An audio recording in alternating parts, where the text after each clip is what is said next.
Hello ചങ്ങായിമാരെ, നിങ്ങൾക്കെല്ലാവർക്കും എന്നെ അറിയുമായിരിക്കുമല്ലേ? എൻ്റെ പേര് മുഹമ്മദ് ഷഹബാസ് കെ. താമരശ്ശേരിയിലെ ചുങ്കമാണ് എൻ്റെ സ്വദേശം.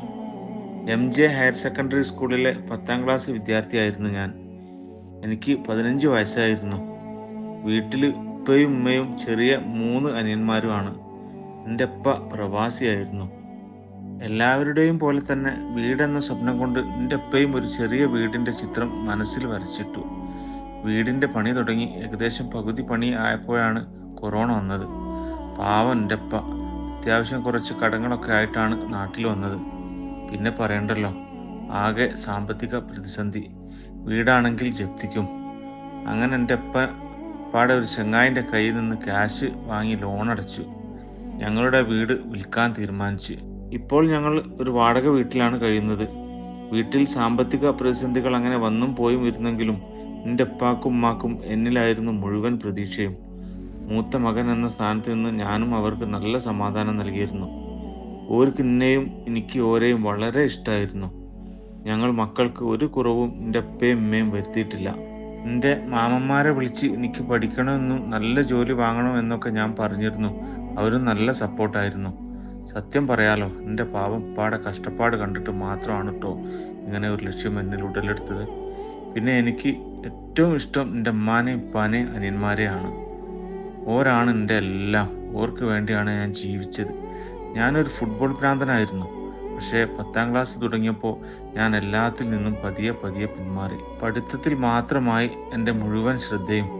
പഠിക്കണം, നല്ല ജോലി വാങ്ങണം, ഉപ്പാക്കും ഉമ്മാക്കും അനിയന്മാർക്കും താങ്ങും തണലും ആവണം, അത്രേ ഉണ്ടായിരുന്നുള്ളൂ എൻ്റെ മനസ്സിൽ. അങ്ങനെ ഞാൻ നന്നായി പഠിച്ചു, നല്ലോണം പരിശ്രമിച്ചു. അറിയാത്ത കാര്യങ്ങൾ എൻ്റെ ടീച്ചേഴ്സിനോട് ചോദിച്ച് മനസ്സിലാക്കി. പ്രീ മോഡൽ എക്സാമും മോഡൽ എക്സാമും ഒക്കെ എഴുതി എൻ്റെ SSLC പരീക്ഷ എഴുതാൻ തയ്യാറായിരിക്കുകയായിരുന്നു. ആ ഒരു സമയത്താണ് എൻ്റെ അടുത്ത കൂട്ടുകാരൻ എന്നോട് ഓനെ ചങ്ങായിമാർ തല്ലിയെന്ന് പറഞ്ഞത്. നമ്മുടെ ഉറ്റ സുഹൃത്തിനെ ആരെങ്കിലും തല്ലിയെന്ന് പറഞ്ഞാൽ നമുക്ക് സഹിക്കുമോ? അതേ ഫീലിംഗ് ആണ് എനിക്കും ഉണ്ടായത്. ഞാൻ ഓൻ്റെ കൂടെ ചോദിക്കാൻ പോയി. പക്ഷേ എനിക്കറിയില്ലായിരുന്നു ഒരു സംഘം ചേർന്ന് എന്നെ കൊല്ലാൻ നിൽക്കുകയാണെന്ന്. ഒരു പക്ഷേ അത് മുന്നേ അറിഞ്ഞിരുന്നെങ്കിൽ ഞാൻ പോകില്ലായിരുന്നു. ഓരെന്നെ കൊന്നാൽ എൻ്റെ കുടുംബത്തിന് പിന്നെ ആരാ ഉള്ളത്? ഞാൻ ചെന്നപ്പോൾ ഓരെന്നെ തല്ലി. എന്തുകൊണ്ടാണ് തച്ചെന്നറിയോ?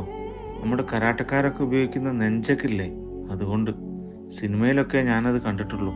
കരുതുന്ന പോലെ ഒന്നും അല്ലട്ടോ, നല്ല വേദന അതിന്. അതും ഓരെൻ്റെ തലക്കാണ് തല്ലിയത്. എൻ്റെ ജീവൻ അങ്ങ് ശിരസ് കയറി. എല്ലാവരും പറയാറില്ലേ കണ്ണീന്ന് പൊന്നീച്ച പറയുന്നൊക്കെ, അത് ഞാൻ ശരിക്കും അനുഭവിച്ചു. ഞാൻ വേദനയോടെ പുളിയുന്നത് കണ്ട് ഒരു ആനന്ദത്തോടെ നോക്കി നിന്ന്. ഓരോട് കളിച്ചാൽ ഇങ്ങനെ ഇരിക്കുന്ന മട്ടായിരുന്നു അവർക്ക്. സഹതാപത്തോടെ നിറഞ്ഞ വേദനയോടെ ഞാൻ അവരെ നോക്കി.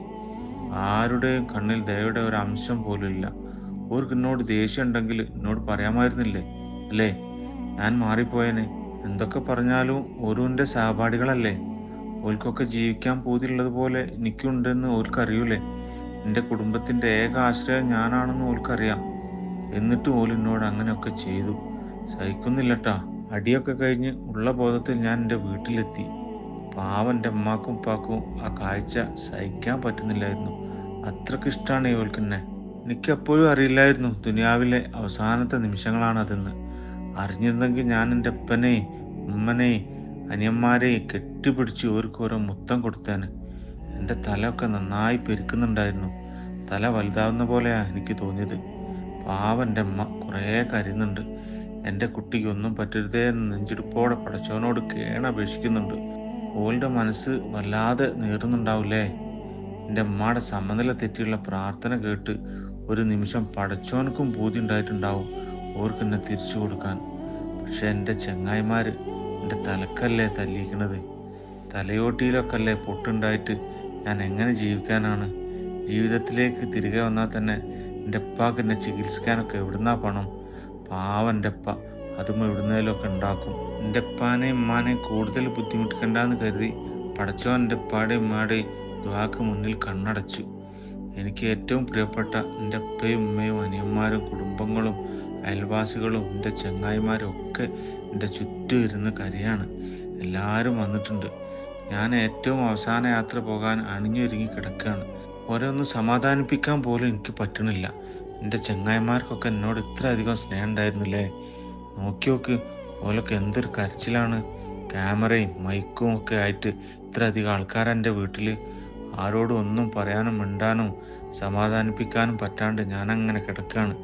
റിപ്പോർട്ടർമാർ എൻ്റെ ചങ്ങായിമാരോടും ഉപ്പനോടും ബന്ധുക്കളോടും അയൽവാസികളോടൊക്കെ എന്നെക്കുറിച്ച് ചോദിച്ചറിയുന്നുണ്ട്.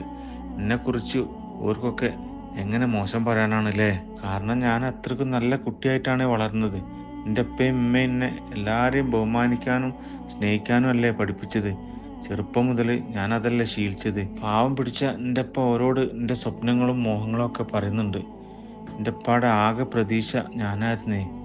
എന്താ ഇപ്പം എൻ്റെ ചങ്ങായി പറയണത്?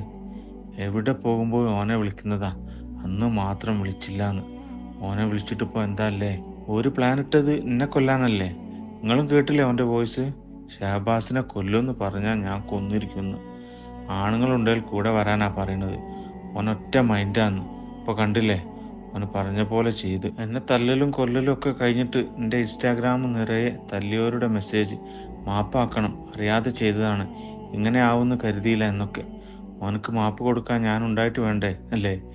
പക്ഷേ എനിക്ക് വേദന ഉണ്ടായത് അതല്ല കേട്ടോ. എന്നെ തല്ലുന്നതിൻ്റെ തലേന്ന് ഓരെന്നെ കൊല്ലാൻ പ്ലാൻ ഉണ്ടാക്കിയ മെസ്സേജസ് കേട്ടപ്പോഴാണ് ശരിക്കും എൻ്റെ നെഞ്ചൊന്ന് പിടഞ്ഞത്. ഓര് പറഞ്ഞതൊക്കെ ശരിയാ.